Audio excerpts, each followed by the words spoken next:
প্রতিটি পরিবারে আমরা দেখি যে প্রত্যেকটা শিশু থেকে শুরু করে নবাগত শিশু থেকে শুরু করে স্কুল এবং কলেজ লেভেলে প্রত্যেকটা সেশনে কন্টেন্ট ক্রিয়েট করে একটা অর্থ উপার্জনের চেষ্টা তারা করে থাকে।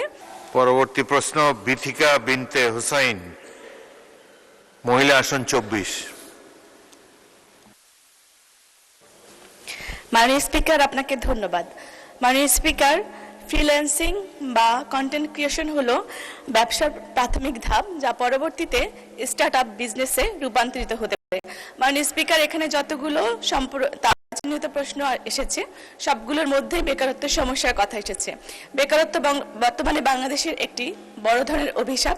সেই অভিশাপ থেকে মুক্তি পেতে চায় বাংলাদেশের প্রতিটি ঘরের জনগণের প্রতিটি পরিবার। সেই লক্ষ্য থেকে প্রতিটি পরিবারে আমরা দেখি যে প্রত্যেকটা শিশু থেকে শুরু করে নবাগত শিশু থেকে শুরু করে স্কুল এবং কলেজ লেভেলে প্রত্যেকটা সেশনে কন্টেন্ট ক্রিয়েট করে একটা অর্থ উপার্জনের চেষ্টা তারা করে থাকে এবং নানা ধরনের সেখানে সামাজিক অবক্ষয়েরও আমরা লক্ষণ দেখতে পাই।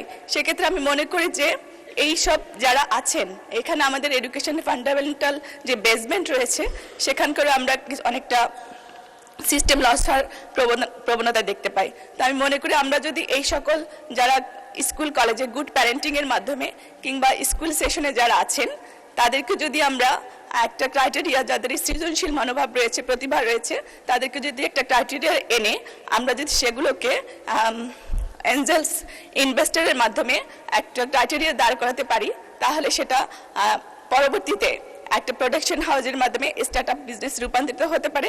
সেক্ষেত্রে জনগণ এবং রাষ্ট্র দুটোই সমানভাবে লাভবান হতে পারে এবং আমাদের মাননীয় প্রধানমন্ত্রী ইতিমধ্যেই আমাদের যারা কন্টেন্ট ক্রিয়েটর আছেন তাদের 7.5% কর আর মওকুফ করেছেন।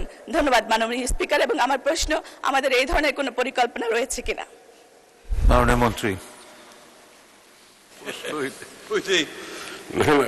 ধন্যবাদ মাননীয় স্পিকার।